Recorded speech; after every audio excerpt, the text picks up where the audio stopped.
বিসমিল্লাহির রহমানির রহিম। আসসালামু আলাইকুম বন্ধুরা, কেমন আছো সবাই? RS কিচেনে সবাইকে স্বাগতম। প্রতিদিনের মতো আজকে নতুন আরেকটি রেসিপি নিয়ে হাজির হয়ে গেলাম। আজকের রেসিপি পাঁচমিশালি শাক ভাজি। তো আমার এই রেসিপিটা তোমাদের ভালো লাগলো অবশ্যই একটি লাইক করে যেও। চলো মূল রেসিপিটা শুরু করা যাক। তো দেখো বন্ধুরা, আমার বারান্দায় কিছু পুঁই শাক হয়েছে, ওটা আমি উঠিয়ে নিচ্ছি। তো এই গাছ থেকে কিন্তু আমি অনেক পুঁই শাক খেয়েছি। তারপরে দেখো এখন এখানে কিছু মিষ্টি কুমড়ার গাছও হয়েছে। তা গাছগুলো বেশি হয়েছে, একটু উঠিয়ে নেব কয়েকটা। তো আমি এই বারান্দা থেকে শাক উঠায় নিলাম, আর আমি 3 মুঠা শাক কিনে নিয়ে আসছি। ওইটা দিয়ে পাঁচমিশালি শাক ভাজি করবো আজকে। তো দেখো আমার কিন্তু শাক উঠানো হয়ে গেছে। এই পর্যায়ে পুঁই শাক, মিষ্টি কুমড়া সব উঠিয়ে নিয়েছি। দেখো আমার কিন্তু মাশাআল্লাহ এই বারান্দা থেকে আমি অনেক শাক খেয়েছি। তো এই যে আমি কিন্তু সব কয়টা শাক একসাথে আমি একটা জালিতে নিয়ে নিলাম।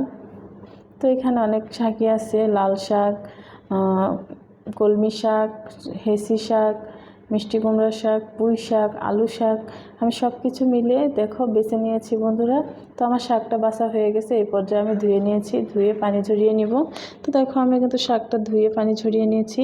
এই পর্যায়ে রান্নার প্রসেসিংয়ে চলে যায়। তো কড়াই বসিয়ে দিয়েছি, কড়াই গরম হয়ে গেলে এখানে দিয়ে দিব আমি ধুয়ে রাখা সেই পাঁচমিশালি শাক, আর দিয়ে দিব লবণ, দিয়ে ঢাকনা দিয়ে ঢেকে কিছুক্ষণের জন্য শাকটাকে সেদ্ধ করে নেব। তো ফিরে আসলাম কিছুক্ষণ পর।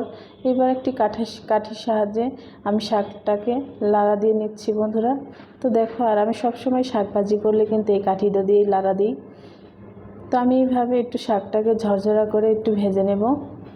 তো দেখো আমি একটি কাঠির সাহায্যে কত সুন্দর করে নেড়ে নিচ্ছি। তো তোমরাও কিন্তু চাইলে এইভাবে পাঁচমিশালি শাক ভাজি করতে পারো। আর পাঁচমিশালি শাক কিন্তু অনেক মজা, একবার তোমরা বাসায় ট্রাই করে দেখতে পারো। তো এই পর্যায়ে আমি এখানে অ্যাড করে দিব রসুন কুচি আর পেঁয়াজ কুচি, দুইটা আমি একসাথে দিয়ে দিলাম। তারপরে দিয়ে দেবো এখানে কাঁচামরিচ ফালি করে রেখেছিলাম, সেইটা একটু ঝাল ঝাল করে ভাজি করবো, এর জন্য মরিচটা একটু বেশি দিলাম। দিয়ে এবার সব উপকরণ একসাথে আমি শাকের সাথে আরেকটু লাড়াচাড়া করে একটু ঝরঝরে করে নেব। আর যেহেতু পাঁচমিশালি শাক ঝরঝরা হবে না, তো আমার শাকটা কিন্তু রেডি হয়ে গেছে। এই পর্যায়ে আমি বাগার দিয়ে দিব। আর শাকটা কিন্তু একটা বাটিতে আমি উঠিয়ে নিয়েছি। তো এই পর্যায়ে আমি বসিয়ে দিয়েছি কড়াইটা গরম হয়ে গেলে এখানে দিয়ে দিব রান্নার রেগুলার তেল। আর এই পর্যায়ে এখানে শুকনো মরিচটাকে আমি কেচি দিয়ে এইভাবে কেটে নিয়েছি। তো এই শুকনো মরিচগুলো দিয়ে দিলাম। এখানে আমার মরিচটা হয়ে গেছে।